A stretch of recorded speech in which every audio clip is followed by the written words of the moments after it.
આજ રોજ તૃતીય સમૂહ લગ્નમાં ઉપસ્થિત સ્ટેજ પર બિરાજમાન તમામ મારા ગુરુજનોને કોટી કોટી વંદન. આજના સમૂહ લગ્નના આયોજક ગીતા સંગમ મહારાજ, આમ તો આશ્રમમાં બીજી વાર આવ્યો છું. જ્યારે પહેલી વાર આવ્યો ત્યારે મેં મહારાજશ્રીને કહ્યું હતું કે મહારાજશ્રી કે પ્રોગ્રામ હોય મને ચોક્કસ બોલાવજો. આજે મને આયોજનમાં મને આમંત્રણ આપ્યું બદલ એમનો પહેલાં તો આભાર માનું છું.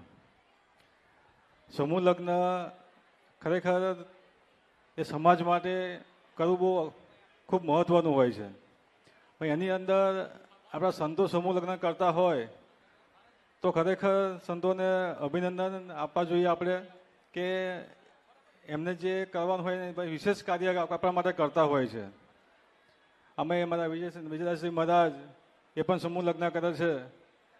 આ વિષય આમ તો મારા રાજકીય માણસનો હોય છે, પણ સંતો પણ આવું કાર્ય કરતા હોય તો ખરેખર ખૂબ સારું કહેવાય. સમૂહ લગ્ન કરવું એ સમાજ માટે ખૂબ અગત્યનું કામ છે.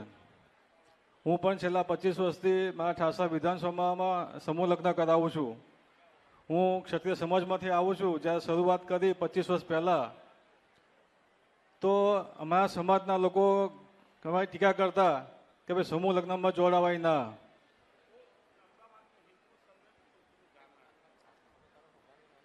પણ મારા ફાધરે નક્કી કર્યું હતું કે સમાજ માટે કંઈ કરવું હોય તો ચોક્કસપણે સમૂહ લગ્ન કરવા જોઈએ. જ્યારે પહેલું સમૂહ લગ્ન કર્યું ત્યાં 5 જોડા થયા હતા. હવે દર વર્ષે મિનિમમ 200 દીકરીઓને અમે મફતમાં મેરેજ કરાવીએ છીએ. કેમ કે અમારે સમાજ માટે છેલ્લા 50 વર્ષથી મારા ફાધર મારા મમ્મી અમારા ઘરના બધા જ ધારાસભ્ય બન્યા છે, અમારા સમાજના લીધે બન્યા છે. તો અમારે પણ કંઈ સમાજ માટે કરવું હોય તો ચોક્કસપણે સમૂહ લગ્ન જ કરવા જોઈએ. અને આજે અમે 25 વર્ષ સમૂહ લગ્ન કરીએ છીએ.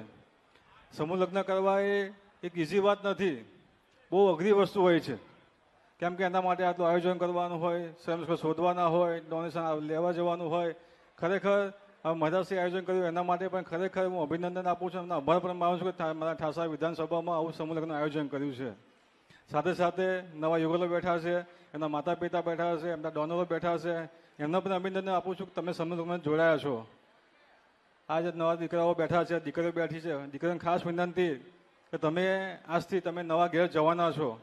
જેમ તમે તમારા માતા પિતાને ઘરે સન્માન આપતા હતા એવી જ રીતે તમે તમારા પતિને ઘેર જાઓ ત્યારે તમારા સાસુ સસરાને પણ એવું જ સન્માન આપો એ વિનંતી કરું છું. સાથે સાથે દીકરાઓને પણ વિનંતી કરું કે તમે આજથી તમારું નવું જીવન શરૂઆત થવાની છે તો સાથે રહીને તમારું જીવન સારું ગુજારજો. કેમ કે પતિ પત્ની ભેગા થાય એટલે થોડા ટાઈમ જાય એટલે થોડી નોની ખટપટ થાય, પણ આપણે બેસીને સમાધાન કરી દેવાનું, બીજું કોઈ પગલું ભરવાનું નહીં.